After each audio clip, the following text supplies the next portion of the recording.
And we're live. Hi, everybody. Welcome to another edition of the Betsy Freeman Booking Live Show. We're talking about opera today, and I'm so excited to have three guests with me on both sides, both coasts of the country. And let's have y'all introduce yourselves. Elle? Hi, I'm Elle. I'm an actor, singer, model, content creator. You know, I live in Los Angeles and I've known Betsy for many years. Yeah, that's true. Shawn?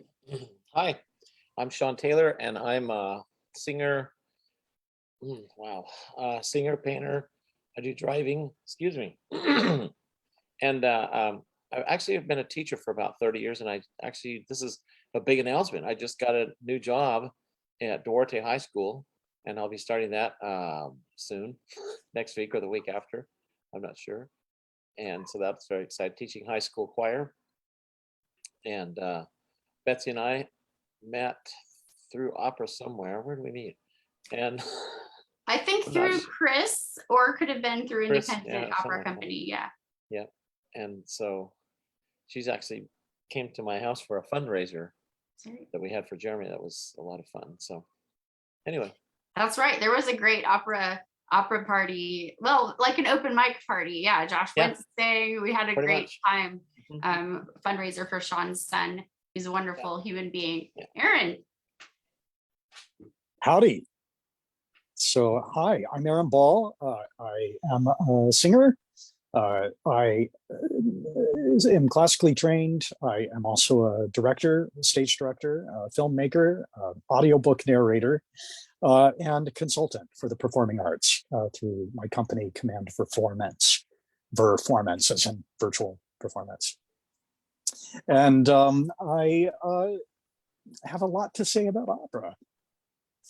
Fabulous. Yeah, you have a lot of experience singing all over the world, so we'll look forward to hearing more about that.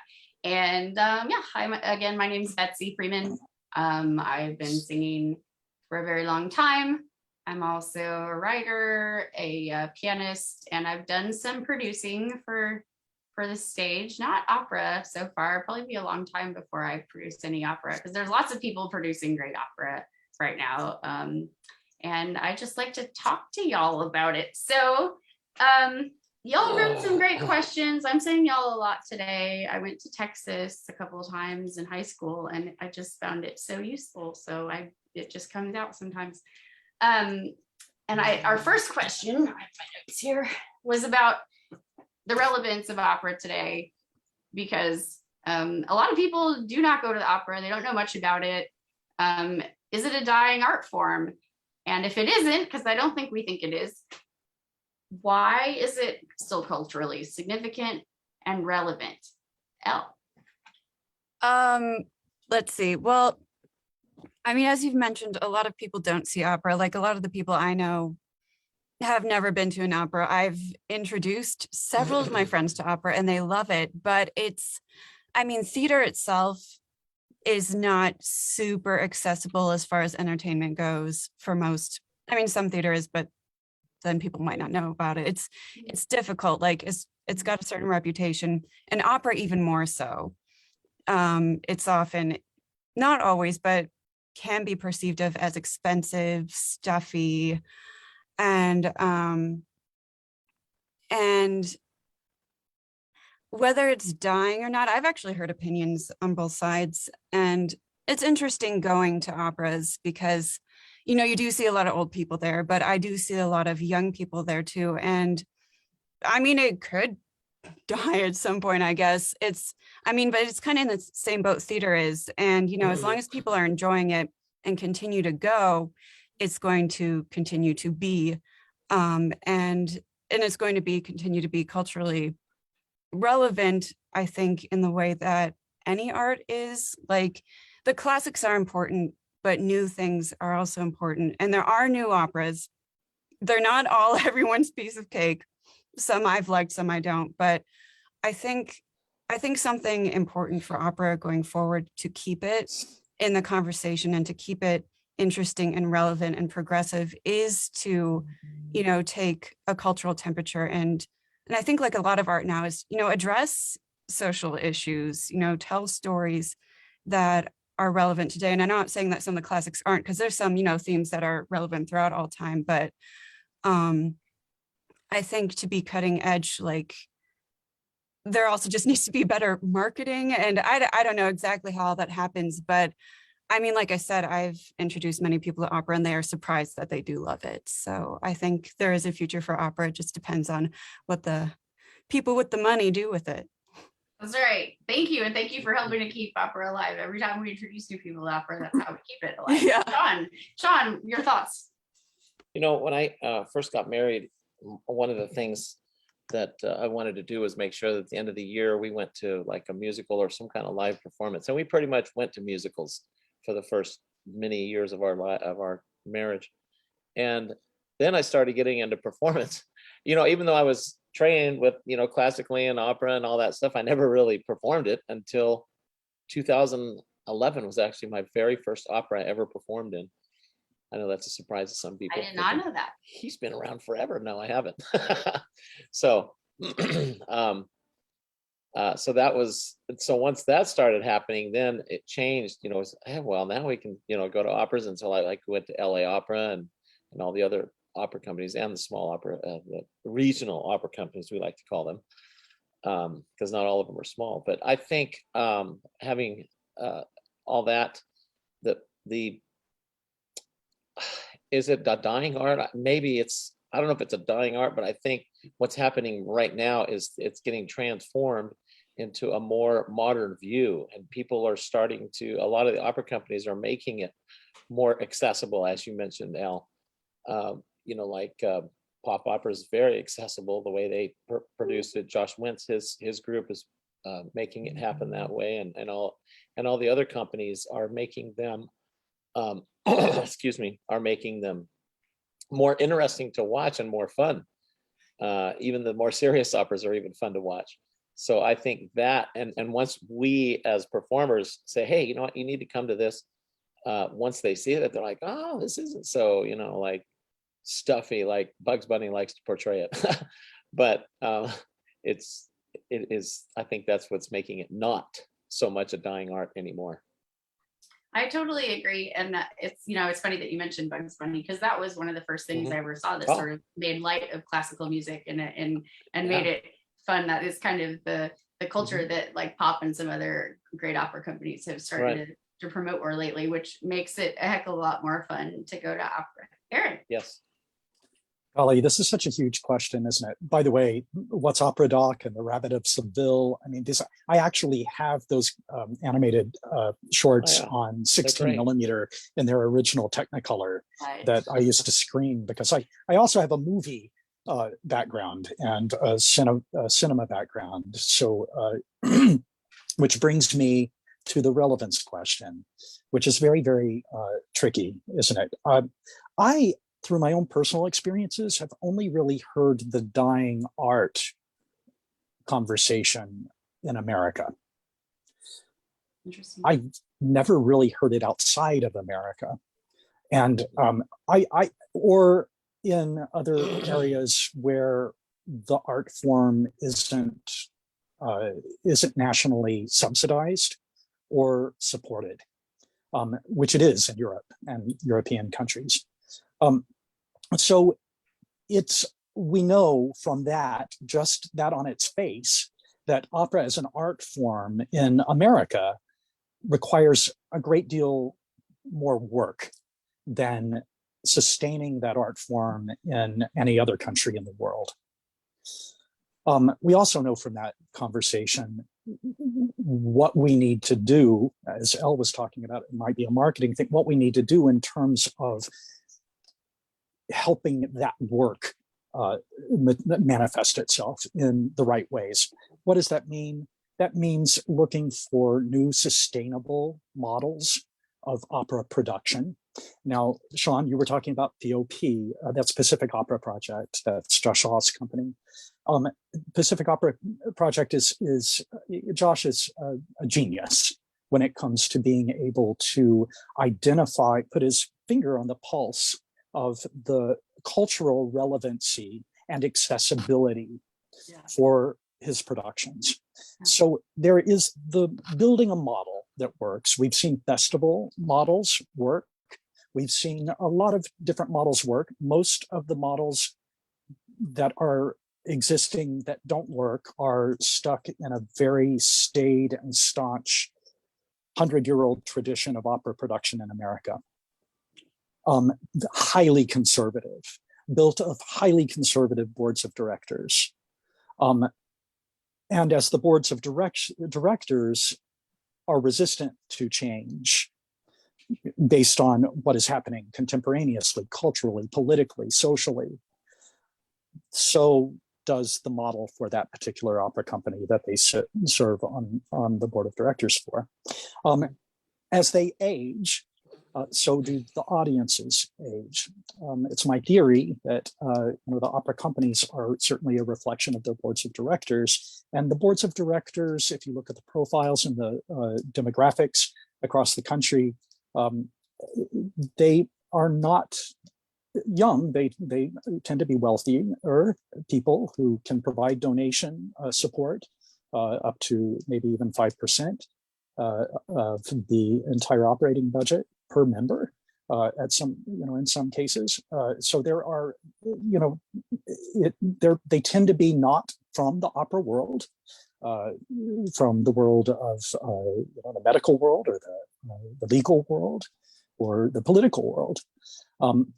And so you end up, I think, with a salty soup disconnect between what is actually happening on the ground. What do people really genuinely connect to, which is relevance, right?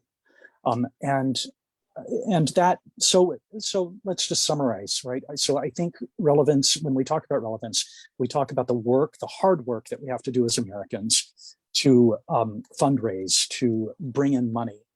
We talk about the model for opera production in America, the boards of directors, who are the people running the opera, what is the arts administrative bureaucracy and creative bureaucracy like for that company, and is it in touch with the current issues of the day, with the people who are actually the people who would appreciate opera if they only had access to it and they only could see that or identify with it.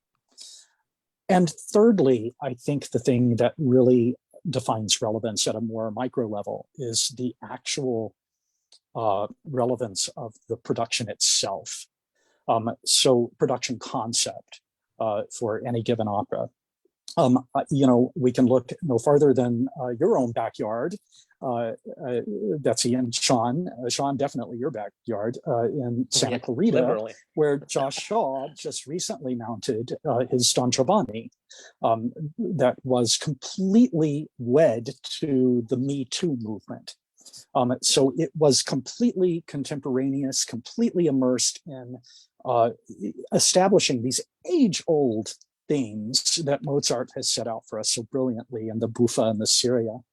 And he's taken all of that material that exists and just simply created a production concept for people to, that is timely.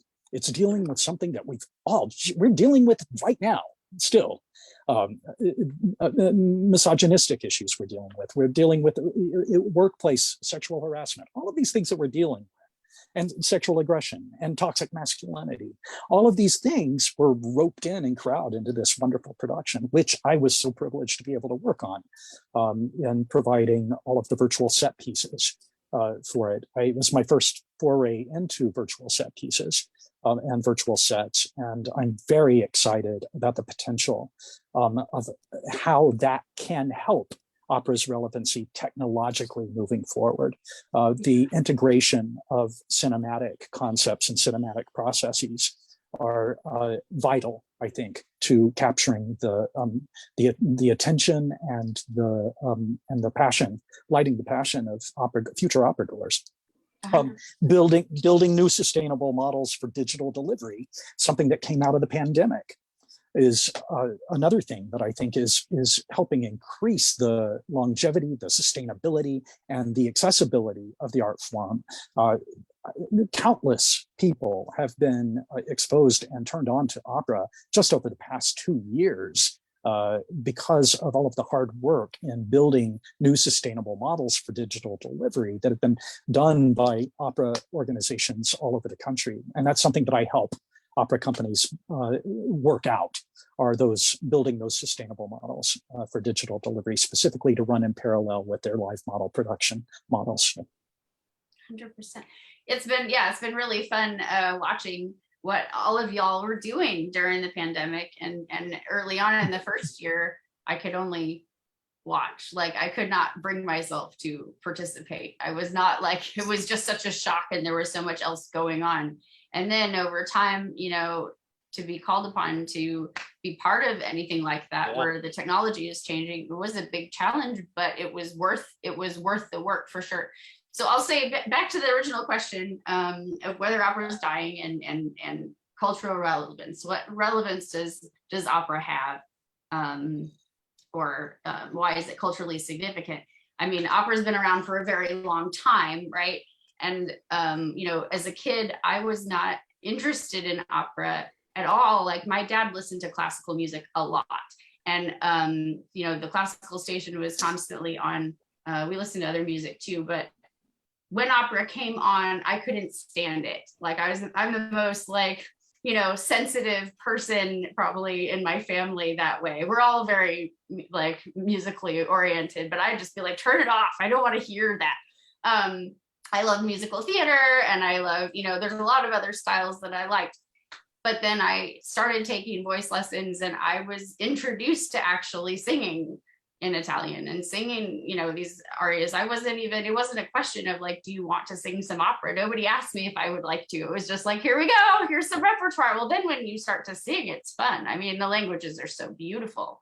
And, you know, Italian is a nice and easy language to learn. I'd already been studying French a little bit. So if you know, Latin, you know, I was singing in choirs, you know, where you get to sing a big mix of stuff since I was a little kid.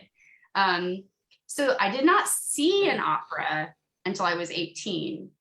And then it was a completely different story, because it was costumes and there were kids on stage and there was a fairyland, and, you know, like, then you're like, oh, now I appreciate this kind of voice too, because now I'm hearing my voice be able to do some of that stuff and understand how it feels. It's like a very free feeling. It's not an unnatural sound anymore, because I've done it, so I understand how it can be achieved. Sort of, it's not from another planet.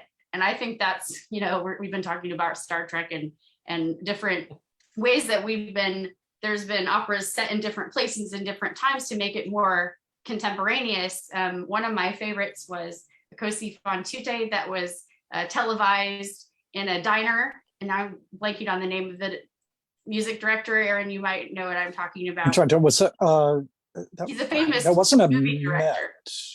It'll come back to me. But yeah, you know, there's been many ways that we've been experimenting as a culture in America to try to bring in audiences it's working really well. And I love that, because you're connected to something that happened hundreds of years ago, you know, and we're finding that some of these stories are very culturally difficult to translate into today's culture. And so we're like, new operas are really helpful in that regard. Like, you don't need to just be sticking with the old canon, but there's some beautiful old stuff that we don't want to throw away. So it's and you may remember LA Opera brought in Woody Allen to do Gianni Schicchi, which really? made, you know, and he totally you know, did his part to, you know, marry the two, you know, movie directing versus opera directing. Yep. And he did a That- fantastic job. if I remember correctly, I was living in Kansas City at the time. That may have been, there was a revival where he was brought in to do it again. But I think the first time he did it, I flew in from Kansas City. I believe that was a double bill with Bluebeard's Castle. The first it time was something around else, with yeah. Denise Graves and Mhm. Sam Raimi. wow. And that was directed by William Friedkin, the Oh. famous filmmaker of The Exorcist and To Live and Die in L.A. and cruising. So, it is interesting. It's a European model to bring in film directors and popular film directors to direct stage works. As a matter of fact, it's Bayreuth's favorite model for bringing in directors. They typically work almost exclusively, it seems like, with acclaimed filmmakers to stage the great works of Wagner on the stage in the house that he built in Bayreuth. Wow. As a matter of fact, I'm my only secret mission on being on this show is specifically to talk about Wagner, because I love Wagner and I am a Wagner freak, and I have all sorts of Wagner memorabilia, and I can talk at great length all day long about Wagner. So, oh my gosh, that's awesome. No, that's funny because first of all, I remembered it's Peter Sellers who directed an edition of Cosi fan tutte in a diner. Now I'm like self-conscious about my Italian because I know it's that's right. I think that was actually Peter Sellers did all three of the Da Ponte operas, I think, for and I that was part of that cycle of his. Yeah, I'd forgotten about that. He did the Don Giovanni as well, and he did the Nozze di Figaro. So yeah. And the multimedia stuff. Sorry, you were mentioning. I just wondered how many of you went and saw the Magic Flute that did not have any set. It just had a screen at LA Opera. Saw that twice. I saw that twice as well. Cool. The stylized stuff that was going on behind these actors. An incredible challenge for the actors that everything's being projected behind them. And I took a friend to the opera for the first time. Well, and one thing I particularly loved about that production is that they replaced the recitative with like silent film titles. Exactly. Because I mean that tends to be a more boring part of the opera anyway, and I thought that was a really clever way to update that. And officially it's Singspiel, so it's not really recitative. Oh, that's right. It's like dialogue, actual dialogue. But it was so ingenious to be able to do that, because the whole thing really was designed like a silent film and incorporated and brought in a lot of the silent film styles and elements, especially from German Expressionism and that sort of thing. It's I think a British company called 1927 that was the I think it's a husband and wife team. I might be wrong on that. The artists that worked that production took over 13 months just to hand animate and hand draw everything that was on that particular really the projected sets. That's really my first exposure to what a virtual set piece was like. I think it's crazy in terms of, you're right, the performers. I have several friends who sang in that production at LA Opera who were so frustrated. Oh my God, the internet, but very frustrated, excited to work with. I think it's Barry Kosky was the director for that. He's with the Komische Opera, weird opera in Berlin, and but what was frustrating about it, they loved it. They loved the result, but frustrating because it's so foreign to how we perform on stage. Not knowing what exactly we're doing, but we're supposed to raise a hand here, and okay, something's happening. We're not sure what. A bird maybe landing on your hand. It was a very interesting.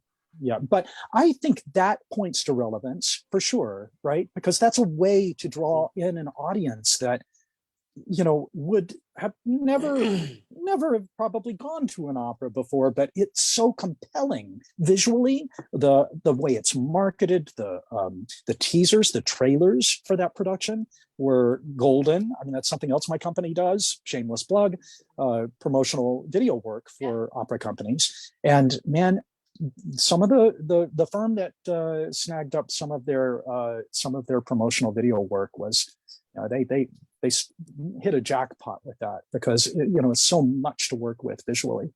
So it's a lot of fun, but definitely a point of relevance. Something else that you said, Elle, that I was going to speak to, and it has completely escaped my mind. That's okay. We'll move on to the next question. If it comes to you, we'll come back to it.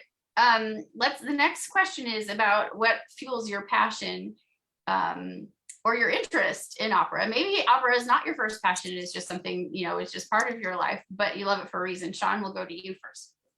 Yeah, opera was not my first performance.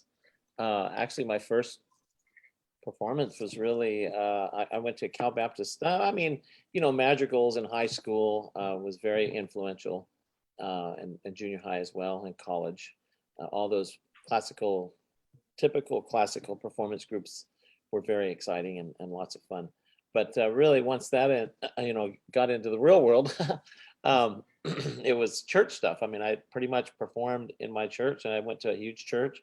I still go there, and performed a lot, and a lot of that, and performed in some churches around, but not like a church job. I never really had one of those. And then once the opera thing started, then I had a whole different focus. It's like, oh, finally, on stage. And a lot of people have said, oh, you just want people to notice you.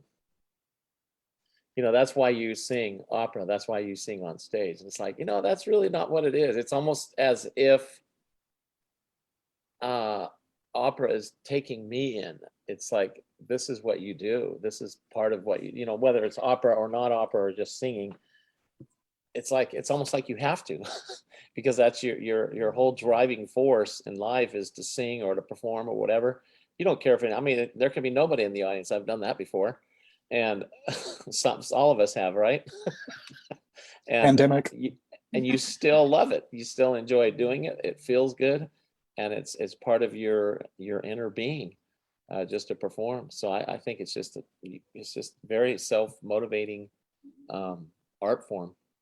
How about you, Elle? What fuels you? Well, like you, I had a sort of similar story to you. I did not like opera when I was a kid. Like you, I listened to a lot of classical, but I did not like that style of singing. And then, I was taking voice lessons when I was a teenager, and my brother and I were more exposed to it that way. And I've got to say, from the performer side, singing in a classical style is so exhilarating. And I mean, singing at all is a great feeling, but there's something about the classical style that like almost makes you feel like you're flying. Mm-hmm. And so as a performer, that's one thing. As a consumer, I studied opera in college, and it is so complex and rich, and just the level of delving in you can do to it, like the chord progressions used, the instruments used, what this voice is doing here, what that voice is doing there, while this is happening in the orchestra. Like there's so much going on, and that just really excites me, and just all the, and it's not just from one country. I mean, a lot of times we're looking at opera from European countries, but I don't know a lot about Chinese opera, but there's opera from other parts of the world, but like just some of the like cultural influences that come from different places are always cool to see. And I mean, basically, just the richness of the art form really excites me. That's good.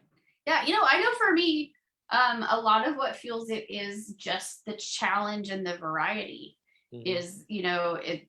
There's still lots of, Aaron, I'm ashamed to admit this. I've never gone to an entire Wagner opera. So I will. It's on the list. Entire. I just haven't gotten there yet. Now, let's qualify that. You said an entire, which means you've been to one, just not an entire one. I've heard people sing Wagner arias. I've come across it. I know it's happening. It's not because I'm avoiding it. It's just because, there's so much great entertainment in the world, and I can only spend so much of my time as a consumer of entertainment, and there's all kinds of entertainment that I enjoy. So I just haven't gotten there yet, but it'll happen. There's a moment. There's several hours in my future where I'll be enjoying Wagner. So I'm glad to know you're such a Wagner fan. But it's just the fact that Galina Barskaya all of a sudden was putting on Aleko, and so then I got to learn to sing in Russian for the first time in my life, and I somehow managed to memorize a bunch of Russian and sing in Russian, and then I managed to forget every single bit of it. I could not tell you a single word of it right now. But I did it. We pulled it off, and it was fun, and we wore fun costumes, and so that's it. It's just let's see if we can do this. Let's jump on this train, see where it goes. Aaron, what fuels your passion for opera? Oh golly, just about every aspect of it, every aspect of it, from all perspectives and all sides. Um, to me, I feel like it's, I mean, a completely subjectively the greatest art form that mankind has invented.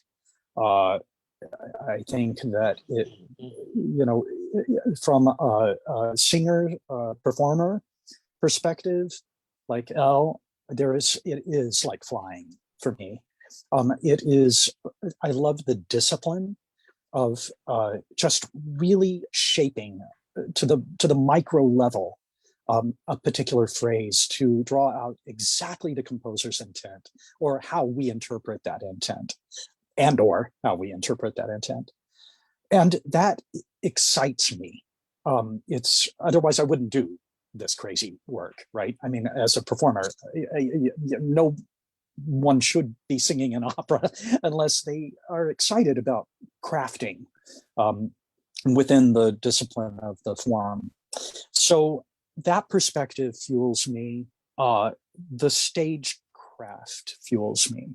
As I mentioned, working on building these new innovative ways of enveloping production with virtual set pieces that are animated, very similar to the 1927 set pieces for the Verikowski flute, but not quite like that. Although the next project that I'm working on is similar to that. It's a fairy tale production opera, so it's going to be working with that. So I love the choreographing virtual set piees. This is a new thing that I discovered that fuels my interest in opera. I mean, for example, Shawn, in the Don Giovanni, I never would have guessed, if you had told me 2 months before I started that project that I would be choreographing fire and fog. I know. And smoke. Yeah, that was awesome. to live music. Yeah. I've never done that before. So it was really exciting. Stagecraft. Also as an audience goer, as an opera aficionado, as someone who is deeply passionate about opera and has been since I was 6 years old, and begged my parents to buy a complete recording on LP, of course, of Il Barbiere di Siviglia. It was the Roberta Peters and Tozzi recording, and it was had this wonderful cartoon image on the line sketch on the box cover, and it intrigued me, and I didn't really know anything about it. My mother got that album for me, and oh my gosh, I was just transfixed. My father taught me how to read when I was 4. I was reading Shakespeare by the time I was 5. So I mean, I was into reading a lot at the same time. So I would pull out these gigantic libretti, and I was like following along with the Italian, which I didn't understand at all as a 6-year-old, and just freaking eating it up. And that led the very next year, when I was 7, to actually see Roberta Peters live. And in recital, and it was like my fate was sealed, I think, from that point on. I have had, I am like you, Shawn, very late to opera as a profession. Your first production was in 2011. My first professional production was with you. Yep. No, that wasn't. I lied. That was my third. That was my third. Okay. What was that, 2014, 2013? 13. Yes. 13. Yeah. Were you also Camellia Latana? Yes. Did you also sing in Camellia? Okay, well then that was The Fall of the House of Usher? Yep. Nope. Okay, right. So we did Camellia and Death of Klinghoffer together. Okay, so Camellia Latana would have been my. But not Cherry. Did you do Cherry Town? No, that Moscow Cherry Town. Okay. No, that was a little later. But I think, yeah, there were a lot of good people in that. So yeah, so I'm late to opera as a profession, but I came from the business world and had a 17-year career in strategic planning and business development prior to getting my training and building a voice and moving into opera because of it being a passion.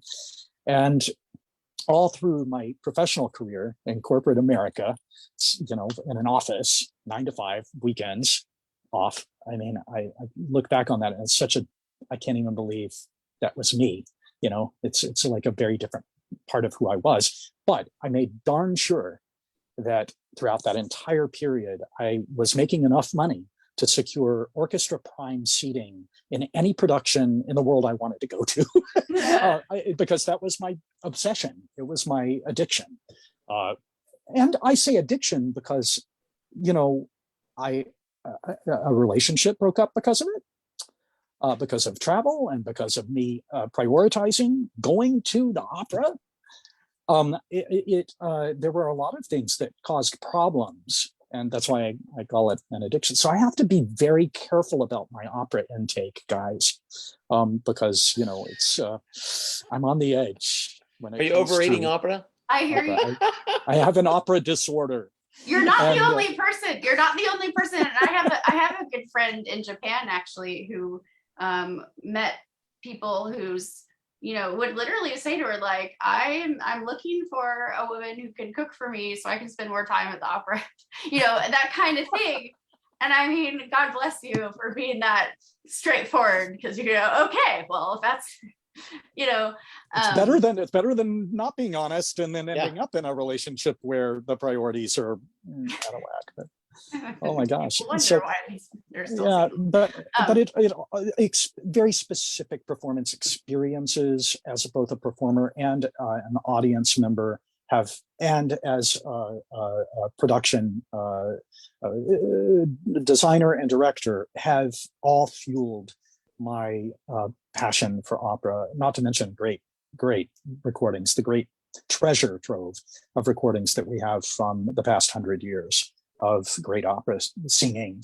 I just want to say one thing, you know, another difference. I mean, we talked about, you know, commercial production in theater versus non-commercial production in theater, which is what opera is, and the difference, the disparity between funding, you know, from a commercially based theatrical industry and a non-commercial, not-for-profit organization industry.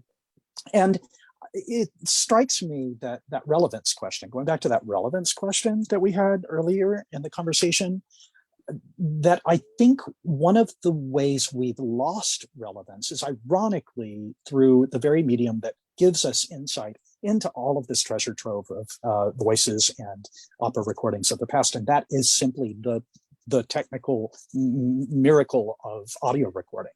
Mm-hmm. I think that has created, to some extent, a huge disconnect globally, because the idea and the craft and the discipline of opera singing and opera performance, of course, is being able to produce a stable sound wave at a very specific frequency that can either slice, dice, sail over, or come in under the seats of a large or medium-sized orchestra and fill a house. That's basically, in a nutshell, what we do when we go through our training to build a technique. We learn how to do that. It's unamplified singing. Right. And the art of unamplified singing in itself should be relevant, because opera is the only example of that art being put into practice. Right. However, unless it's a cappella something or musical theater, maybe, but rarely. Yeah. Yeah. And I think, however, you know, I mean, our modern ears are so attenuated to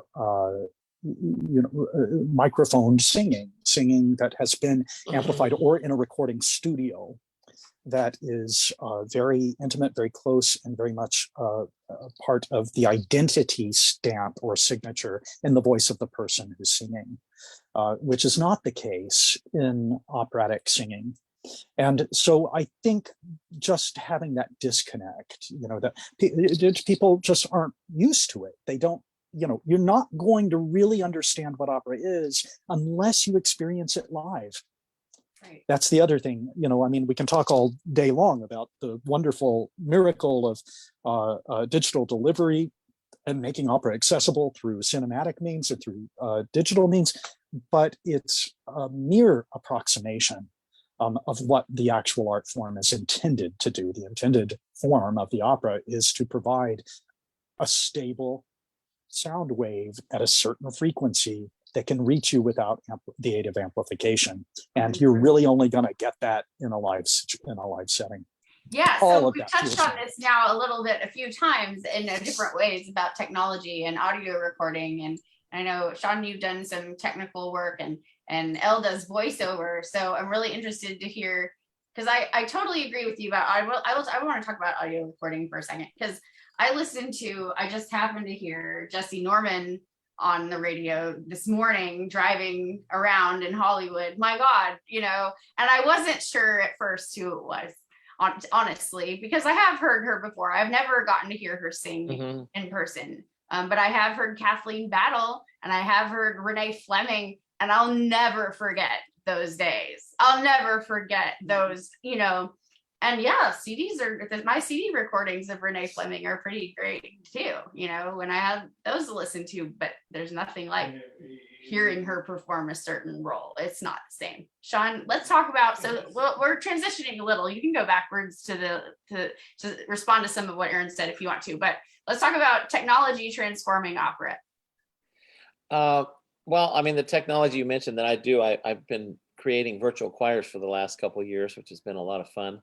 And that's just been really, really exciting to see. But we've been taking and putting operas. Well, you were involved. You and Aaron did that medium where we totally filmed it. You had your own. You had to pretend like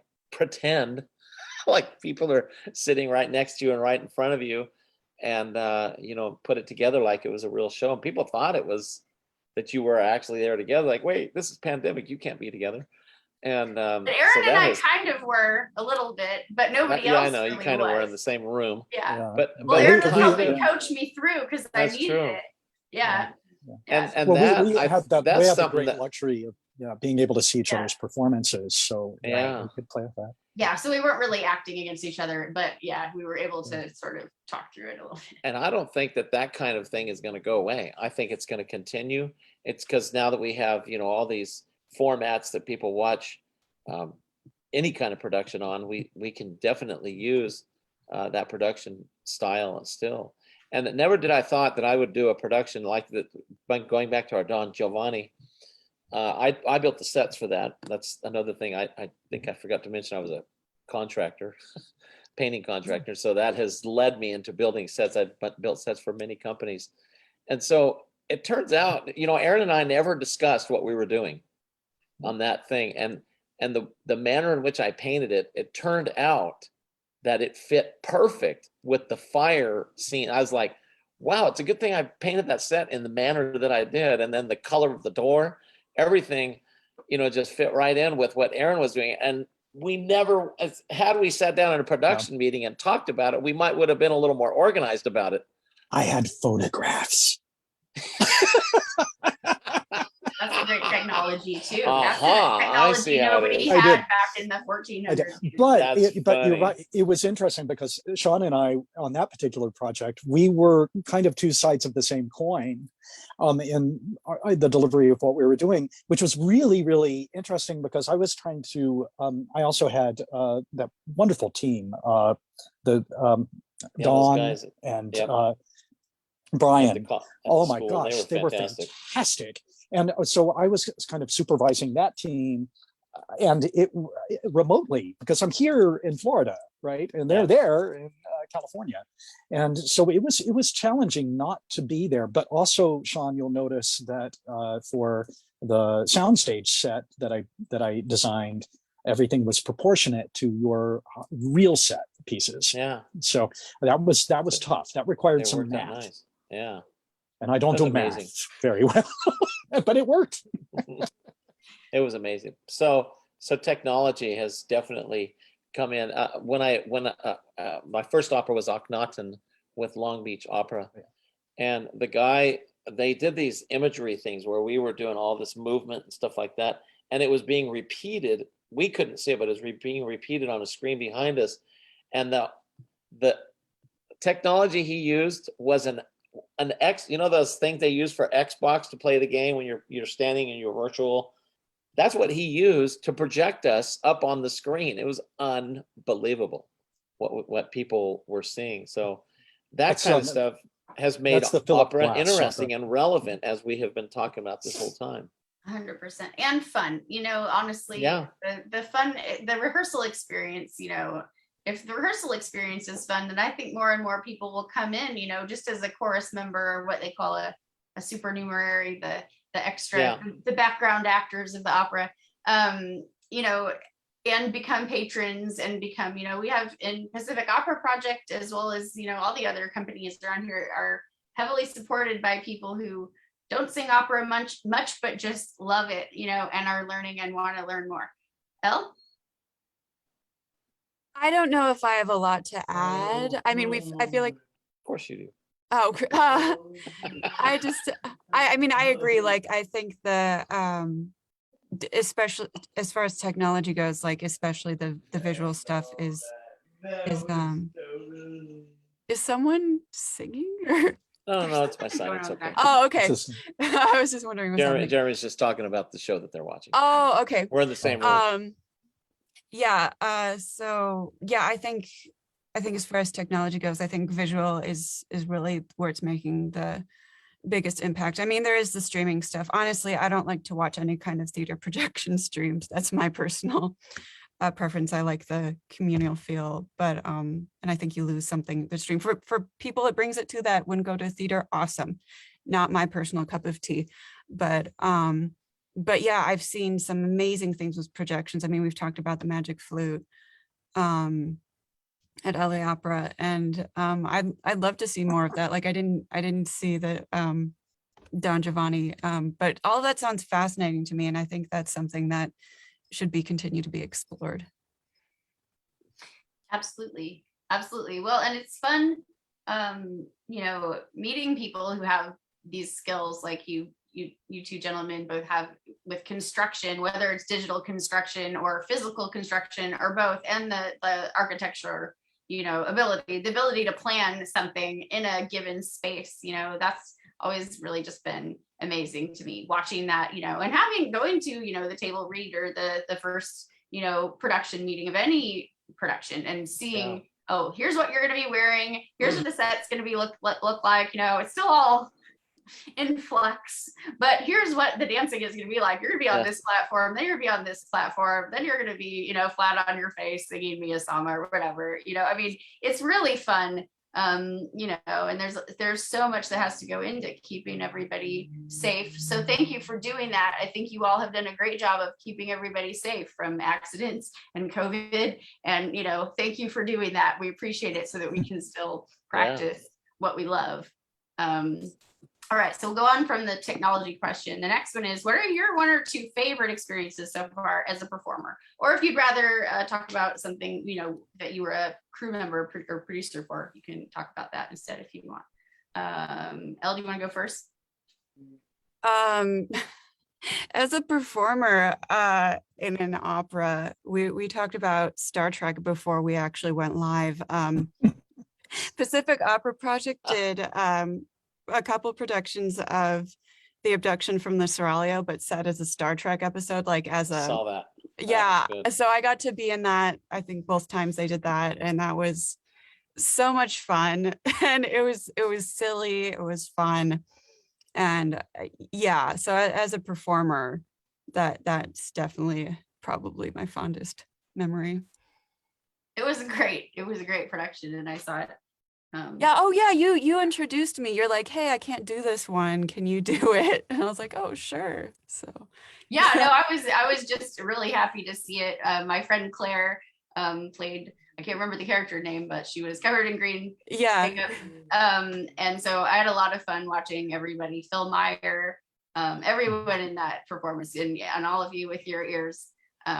It was great fun, and just getting my photo taken afterwards with one of the Klingons, with his giant sword, like at you're the Ford Theater, right? Yeah, the second time was at the Ford. The first time was at El Portal. Yeah. And I think I went to both of those actually. And, you know, then there was another production on the East Coast later, I think. Oh, really? The Bay Oh, Area. right. Oh, yeah. I think they took it somewhere. Yeah. Yeah. Yeah. Well, and Josh often does productions in Southern Illinois University in the summer, which I have not been there for any of his camps, but I have been to SIU. That's where he got some of his education. So I'd say for me performing, actually we did Ned Rorum's Fables when I was a freshman, and I had at Wheaton College where I was a conservatory student for the first 2 years, and then I switched to BA. And I played the fox, and we had paper mache heads on sticks. So we were wearing like these canvas or cotton outfits that were sort of like sponge painted, and then we were puppeting our head. So I had a fox head on a stick, and it was a really fun role, and it's not too big because there's a series of fables, so that's just really one fable. I think the fox may appear in more than one of those. And there's also a plague if you've ever seen the Aesop's fables that Ned Rorum does. And to represent the plague, there were a bunch of us all under this giant piece of burlap together, crawling with our heads above, through the hole in the burlap. So it's like scratchy, and we're crawling on the ground, and I'm a freshman with these, juniors and seniors, and I'm nowhere near as experienced or knowledgeable about opera as any of them, but we're also in the shop, working together, and, came back from Christmas break early together to, put this opera together, and then performed it, in January of my freshman year. And yeah, it was a challenge, because that's not easy music to sing. It's not easy to come in on all of not all of it is on, on the beat. It's not simple stuff, but it's in English. So it has that going for it. That's one of mine. Shawn? Oh man, I've had so many great opera experiences. 3 of them were with Aaron. We had a Death of Klinghoffer and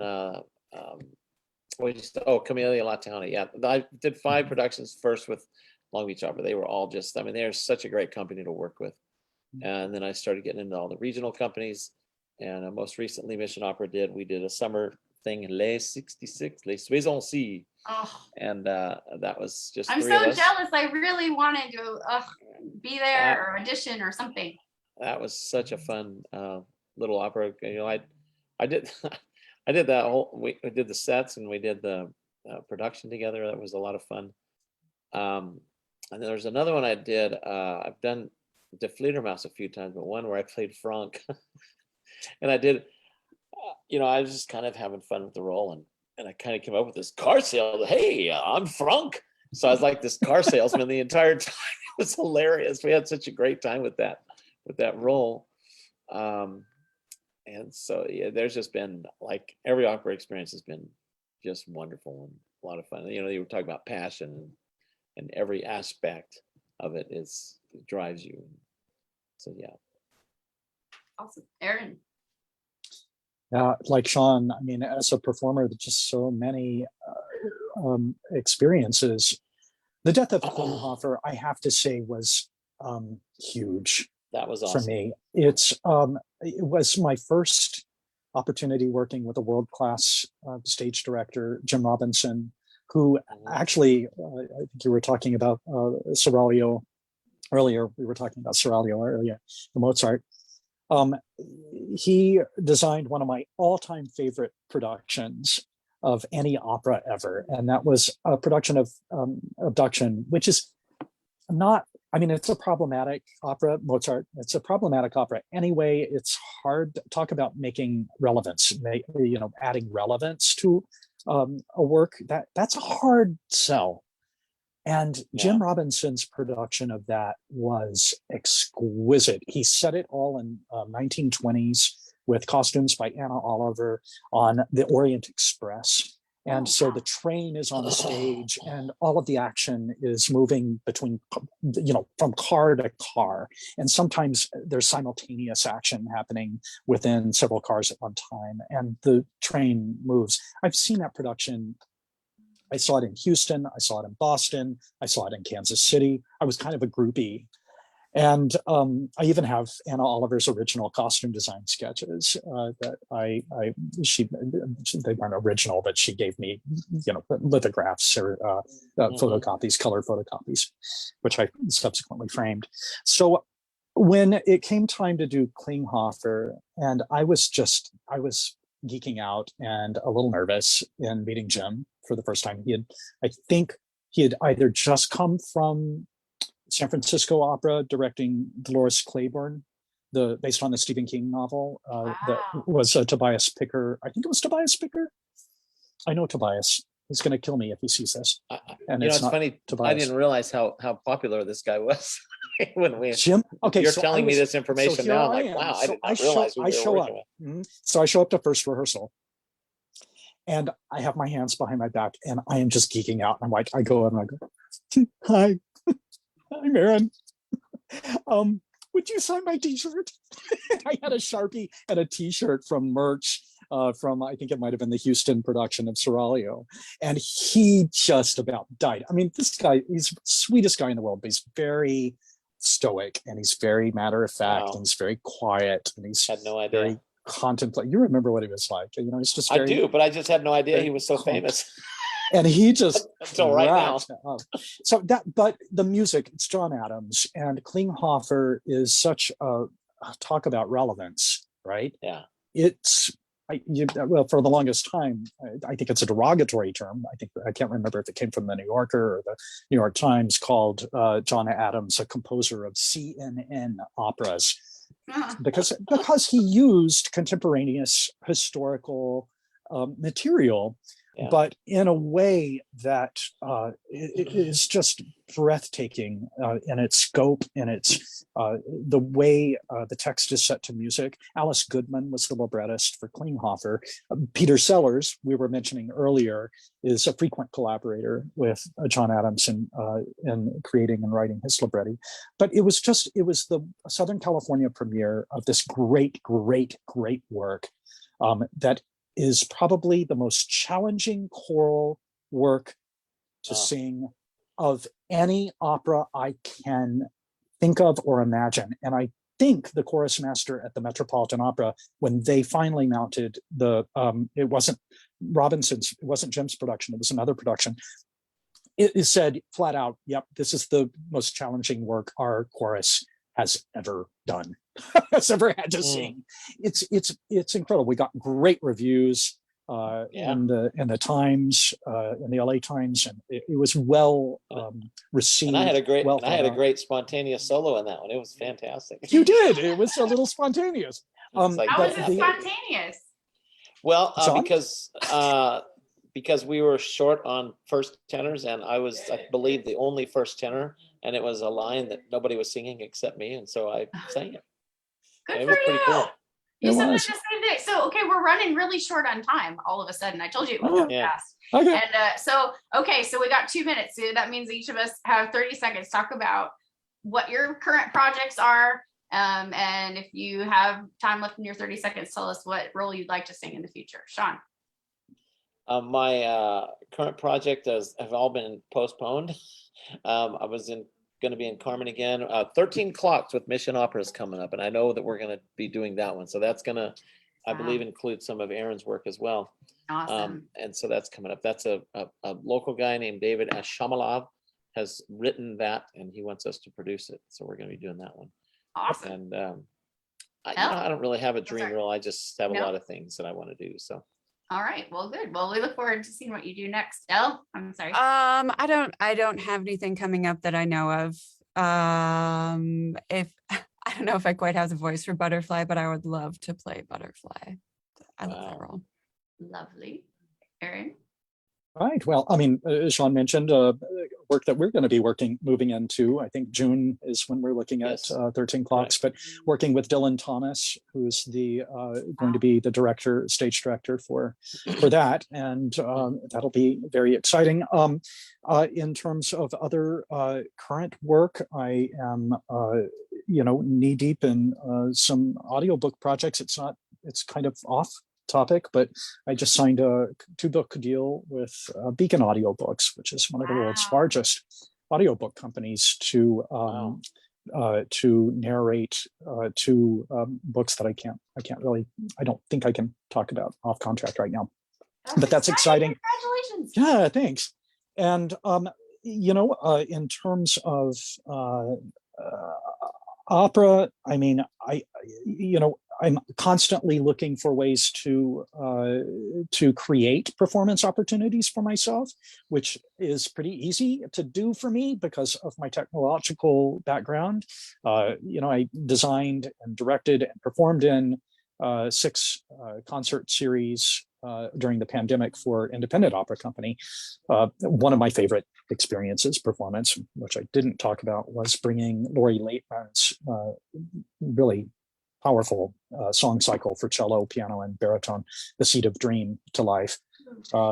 Yes.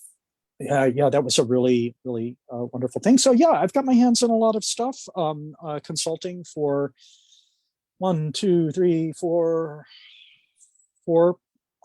regional opera companies, a 5th possibly coming up. So doing a lot of consulting work in terms of helping opera companies keep the form relevant, keep it technologically innovative, and keep it alive and contemporaneous and sustainable. Awesome. Well, when we as we close out, don't forget to post all the links to your if anyone wants to hire you or consult with you, so they can easily find you. And thank you for everyone who watched. Yes, Eric, yes. I forgot rules. Rules. So what rules? I every Giovanni I've ever saw has been my favorite. Right? Yes. So Giovanni, hands down, that's in my wheelhouse. Roles that I haven't sung. More Giovanni. Yeah, I'm sorry. More Giovanni ahead. This is what you want to sing more. You want to sing more of in the future. I always will. Yeah, I can roll out of bed and sing that role. I mean, if I can einspringen in that role. So yeah, that's something good. Renato, I think, in Ballo in Mascara is kind of a wonderful thing to go for. Silvio Pagliacci. I just recently sang a role that was on my bucket list for Huntington Beach Symphony Orchestra, Figaro and Il Barbiere di Siviglia, going back to my childhood.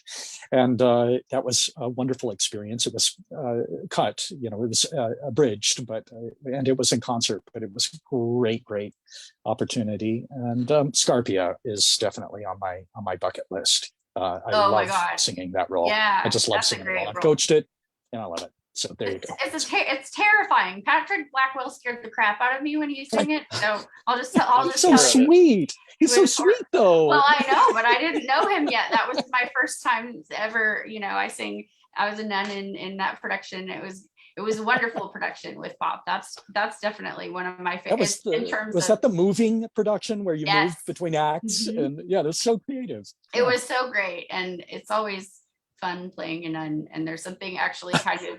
It's kind of a relief because you are one of many. You're not expected to stand out much most of the time. And, then you have a lot of fun backstage because you're not freaking out about your performance. You get to just really enjoy it. Well, thank you so much for being here. I'm going to close this out for today, but please, we'll have many more opportunities for y'all to come back and catch us up on what you're doing. Wait, Betsy, does that mean that opera for you is habit forming? Gosh. I see what you did there. Yeah, no, it's definitely the only time I've ever worn it. Hurry up, cut it off. Was in conjunction with. Oh dear. Yeah. And that's actually the first time that I ever learned to cross myself was because of Suor Angelica. So there you go. That's what happens. It'll change your life. All right. All right, on that note, thank you again for being with us. Don't forget to bet. post links, and thank you for everyone. Wait, sorry. Where are we posting links? Oh, just here on this production below. Betsy Freeman. Below, when you look and see the show has been posted on Facebook. Oh, okay, got it. Right there. All All right. right. Links to like website, Facebook stuff and Got social it. media. All Yes, right. and everything will be up on, this will be up on my site again later, so people will Okay. watch it right from there. Cool. All Okay. right. All right. Ciao, awesome. everybody. Bye.